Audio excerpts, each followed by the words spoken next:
But aside from that, on the way back, I actually had a couple of hours spare, so I decided to go round the Houston Museum of Natural Science, which is a wonderful, great big museum.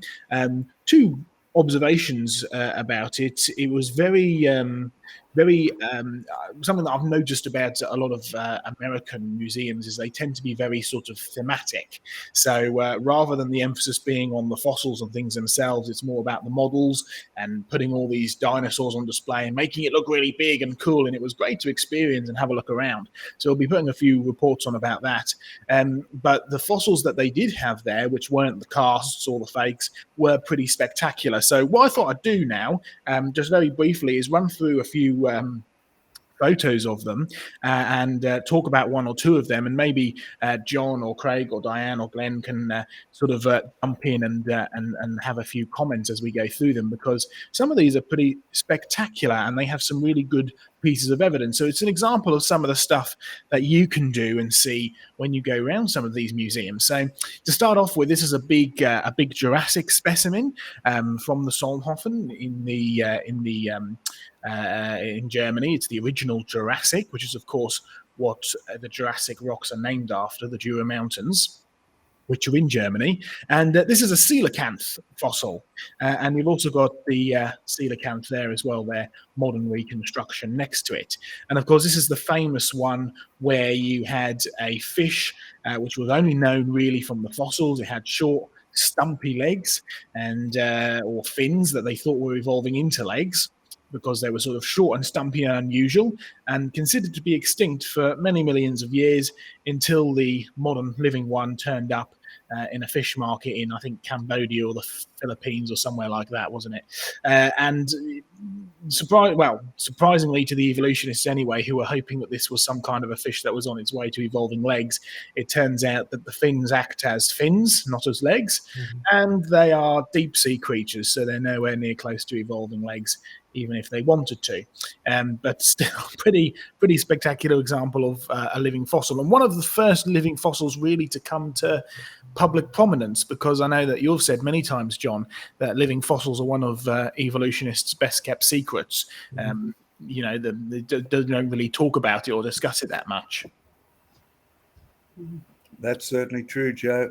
Our first documentary was The World of Living Fossils, film starting here in my backyard, then moving to the local quarries, then to our collection, and nothing has changed since then, because everything that's alive is actually a living fossil, unless we've manipulated its genes and produced a new variation that never did exist, but the genes did. We've just put them together in different combinations. So can I suggest all of you who are watching out there, if you want a rock solid argument, I mean that quite literally, go to living fossils and tell them to put them in their pipe and smoke them until they get sick of seeing the actual evidence that things produce their own kind. Great work, Joe. By the way, that Living Fossils documentary is available to stream at creationresearchlive.com, and I believe we have a couple of DVDs around.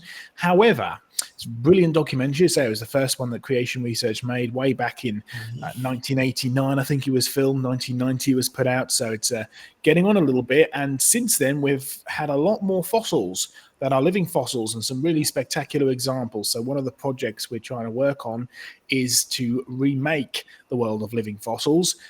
So pray for the opportunity to do that. Support us with finances so we can actually travel and film these things and places, and get over to Australia and film John and Diane and stuff. I'm not a living fossil, surely, Joe.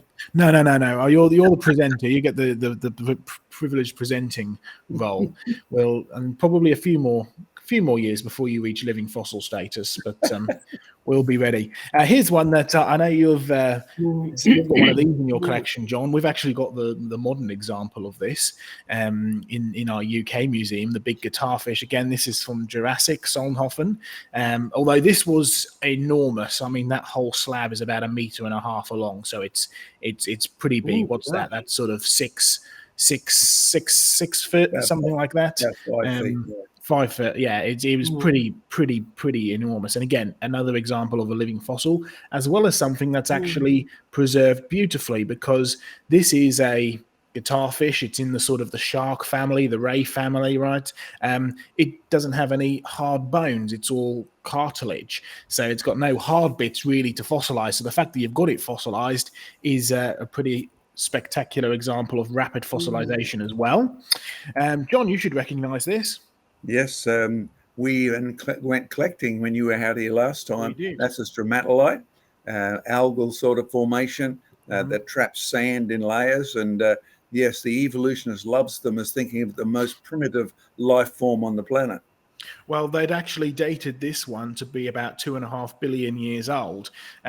So the fact that, and it's actually this particular one I took the photo of because it's from Western Australia, out of the Western Australian rocks. And of course, the living ones, the modern ones, live off the coast of Western Australia. So you've got them right in the same vicinity, one that's supposed to be, 2 billion years old, and they're still alive today. They haven't changed at all, which means there really is no evidence of evolution in the rocks whatsoever. And I took a few other photos, by the way, John, which I'll send through, of some of the ones from around Alice Springs in the Red Centre, which is, of course, where we found some of the ones that we went collecting as well.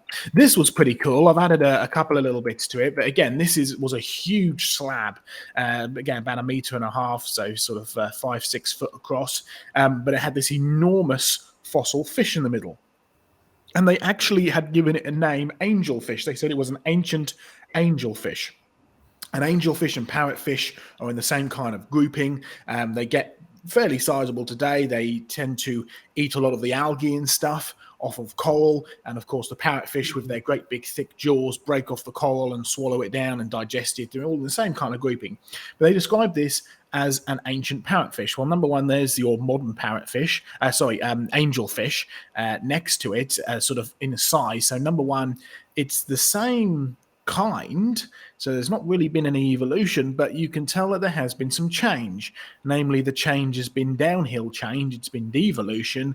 They've devolved from these enormous great big angelfish down to the modern day angelfish that are much, much, much smaller, and people have them in aquariums and stuff, right? But also, it's just look at some of the detail with all the scales and everything on it. Again, this is Jurassic, so no evidence of evolution.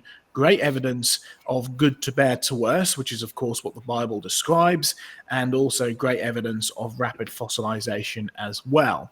Just one or two more quick ones. Of course, this is the famous fish. Well, it's often portrayed as a fish swallowing a fish, but if you look closely at a lot of the details, and we've spoken about this a lot, you can often tell that this is a fish that has been previously eaten before being squashed flat, because this is the Green River Formation. They're almost all flat, squashed flat fossils that have forced the fish out of its mouth. So again, evidence of rapid fossilization and deep and fast and fierce fossilization as well. Here's one I've not come across before, John. You've got your little knightia fossil fish on the left-hand side there, like the little herrings. And then on the right-hand side, you've got this rather amazing fossil bat. Just spectacular. Of course, you've got flying creatures and swimming creatures buried together. So we're definitely looking at something catastrophic here, although probably not on a global flood scale. That's right, isn't it, John? So, Joe, that's Green River, not Solnhofen? This is Green River here, yes. Yes, we've recently written about a Green River fossil bat. You'll find that in our fact file. Yeah, there we go. And so these are some great examples that you can see in the real world. Now, John, I'm going to let you talk about this because you requested specifically high-resolution photos of this when I showed you about them. So what are we dealing with here? See the fossil on the left-hand side and the actual skull of a modern salamander on the right-hand side. We actually have a fossil as good as that from Texas, brought out here by Joe Taylor before he went to be with the Lord. What we don't have is the little cast there, or the replica of the skull that Joe's offering to pick up for us in the USA.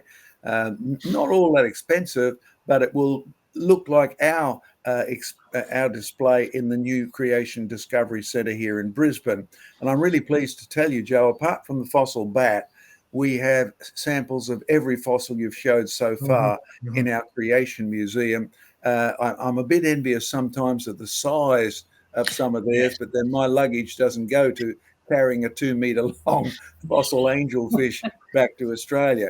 But we have every one of those in the Creation Museum. And so we know from not just reading books, not just taking pictures in museums, but because we actually have the specimens that salamanders have turned into salamanders, and they used to be much more impressive in size.